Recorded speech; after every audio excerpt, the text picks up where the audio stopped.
I don't think it's going to be because Todd Bates' pitch wasn't good enough. No, It's it's going to not. come down to factors outside of money and football. So just keep that in mind. It's not going to be NIL. It's not going to be football. It's not going to be the staff. It is going to end up being something else. But that's not something I like talking about because it's none of my business. None of our business either. So if David Stone ever wants to address that, he can address that. Or if somebody else wants to, you can go watch those channels. No, listen, I get that part, and we don't have to really Yeah. talk about that end of it. Again, we've talked, but and I think that everybody here knows about it. I mean, there's a question about some of his decisions of who he hangs out with. It's from his mother. That's so. Hey, look, who in the world is going to tell his mama what she needs to be telling him to do? Not this guy, not this guy. Yeah. Listen, I'd love to see him. I think that I see him becoming an Oklahoma guy. And I'm not one of those guys that makes these kind of predictions because they're kids, and they change their mind. But I think that growing up down there, he knows what it means to be a Sooner from Oklahoma. Gerald McCoy's recruiting the guy for you, like daily on Twitter. This is not. I just believe that you can. I think it's even if it doesn't happen, I think there's a real reason why that is, right? And I don't think it's the end of the world because then maybe you do get Nigel. I think if you get Winery and Stone, who is gonna go in there and want to compete? Now, I think Nigel Smith is one of those guys that might, right? But I also think that Ohio State is all over him, and I could see him headed that way as well. And Penn State, for that matter, seems to have made an impression with him at times, haven't they? Yes. But if we don't land Winery, I still am not. I'm not as super worried. I mean, as long as Oklahoma at that point, if you miss on Winery and you miss on Stone, then and miss is a strong word, but let's just say you lose on those two. At that point, I think it becomes more of a necessity at that point for you to land a Jaden Jackson, a Nigel Smith, Yes. a Joseph Yes. Jonier. At that point, you really need to land those guys. Those Right. are non-negotiables at that point. But landing or missing Winery, I think that Winery situation has became a little bit of a different recruiting situation than everybody thought it was going to be at the beginning. I think so too. So, yeah, I mean, I think people need to settle down. It is only June. I know sometimes you'll see stuff from myself and other content creators. Guys, we are just that content creators. So when OU misses on someone, yeah, we're gonna make it a little dramatic because we want you guys to click in, watch our videos, and now, yeah, we're gonna sometimes give it to you straight, but listen, we're gonna create a Yeah. little bit of drama there because we're Yeah. content creators. That's what we are. So listen, It's it's true. June, it's July. Don't be too worried. If we get to December and all of a sudden Oklahoma has one defensive line commit, now yes, at that point we can start worrying and asking questions. But I think Oklahoma is going to be fine. Listen, The other thing is I think a lot of people expected Venables and Todd Bates and the staff to come in and immediately turn around Oklahoma to a landing a top 3 defensive line class every single year and landing a top 3 defense class. And I look at that and go, those are unrealistic expectations because one, they weren't going to be able to do anything in 2022. They can only build off the foundation that they had, that the guys that didn't take at Clemson and or guys that wanted to come to Oklahoma that Lincoln Riley didn't want to take. In 2023, you're not really able to leverage a whole lot of the relationships of the top tier guys that you wanted at Clemson because right. for years you sold those kids on going to Clemson. And now all of a sudden you have to change your tune and tell them Oklahoma is a better place than Clemson, when in reality it's probably not, because as we saw last season, this is a strip it down to the studs, rebuilding type of thing. Yep. A lot of those kids probably didn't want to be a part of that. You get into 2024 and this is where you're going to start to see a change in it. They're going to start to land some of those guys they had a relationship with because now they've had a couple years, or I say a couple, they've had a recruiting cycle and a half to actually start trying to shift that narrative of, hey, come to Oklahoma. But we're still not there yet. You give it the full 2024 cycle, and in 2025, I think is when you're going to see that shift to what they were doing at Clemson transfers to Oklahoma.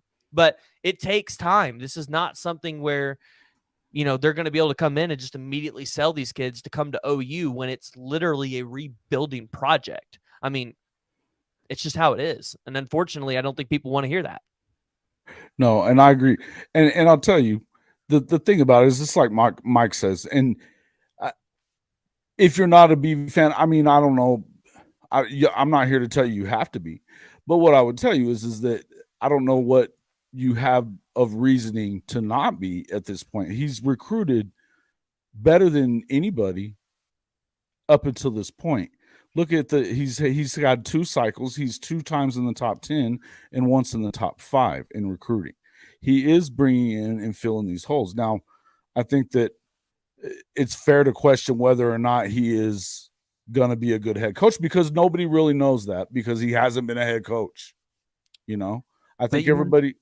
You want to know what it really comes down to is being a head coach. It's, can you be a CEO? That's all this comes down to. Because I hate to tell you guys, there's a learning curve to it too. Yeah, there is.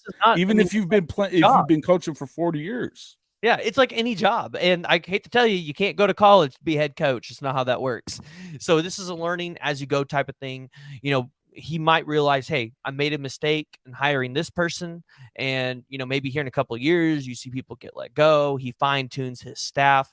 It's a complete learning process when you get a new head coach. Would you rather have a new head coach in Lincoln Riley, or would you rather have a more established guy that might retire in 5 to 7 years, and then you're back in the same position to find a new head coach? By that time, Brent Venables might already be a head coach somewhere else and already have that program established. So right. This is a thing where you're setting yourself up for success for the future. I know people want to win in the here and the now, but would you rather win here in the now and then not be set up for success in the SEC, or would you rather be set up for success in the SEC but not winning in the here and the now? Yeah, and I don't think one has to be mutually exclusive of the other, PG. I mean, I feel like these guys they've made significant changes to the entire team for that much. I think there's a couple of places you'd like to be a little stronger. Defensive line being one of those places. I think that you have made it stronger than it was when he got here. And just like Mike Hawk said, look, he took over a dumpster fire that was left. What was left there? You lose 2 5-star quarterbacks. You lose on a defense that really didn't have great success. It was better than the USC one from last year, but you lost a lot of those guys. 13 guys from that depth chart were gone. The guys that were it's a hard defense to learn when all you learned before that is speed D, where it's just read and react. It's a different thing, right? They definitely needed to be better. Sark's done a little better the last 2 years. Ha! Yeah, right, dude. He only won 5 games his first season, and he's done nothing but cough up leads after halftime. At least 8 or 9 of his 20 games as a coach at Texas or whatever it is, but I will say this, though. It's funny how Oklahoma and Texas are almost in a very similar position. Have you noticed that? Has anybody noticed this? Like, okay, Oklahoma won 1 more game than Texas did the first year with their new head coach. So, yeah, I know we want Oklahoma to get. So what if they win 9 games? That only puts them, again, 1 win, but they're still improving on the rate. It's very interesting to see how Oklahoma pretty much is in the same position Texas was when they got Sark. I will say this, though. Sark's doing an incredible job at Texas. And I think Sark's doing great on the recruiting show. I think that I agree with you. I'm not a big believer in Sark, because I think that his coaching is an issue when it comes to after halftime adjustments. When the other team adjusts, which always happens, what do you do? And he's proven that he doesn't do that as well as some of these others. Now, of course, neither has BV. He's not done this yet on that level. So I'm not hating on Texas. Well, yeah, because that's been my biggest complaint about BV, which is they definitely need to the freaking 3-man front you want to run doesn't work yet. You don't have the personnel. Stop trying to do it until you get your personnel to do it. It's like Sark. I think Texas fans, they get so upset because they're like, Sark can't make this. Well, one, Sark probably doesn't have the personnel to do what he wants anyways. And it's up until this last class did we go, see, Texas has got that personnel now. They put up a top class and still addressed needs, which is something funny. It's like Texas and USC, they land these top classes every year, and then they don't do anything. But No. it's because they don't address needs. Now all of a sudden they've addressed needs, and I think you're going to see Oklahoma in the same position. They're going to be landing top classes, and it's until they address the needs, which right now is defensive line. Once they address the needs, you're going to see an improvement for that team. So we'll see. Maybe Oklahoma has a different path to a championship than Texas, but I think the expectations is we should see Oklahoma at 10 wins this year. You should see Texas probably at 11 wins. You should see both of them in the championship game, and then from there, I think it's all upside. Yeah, listen, I think that with these schedules, you can expect it's fair to have some high expectations in this last year in the Big 12. I think when you're trying to prepare to be an SEC program, you do need to make these moves like what they're making.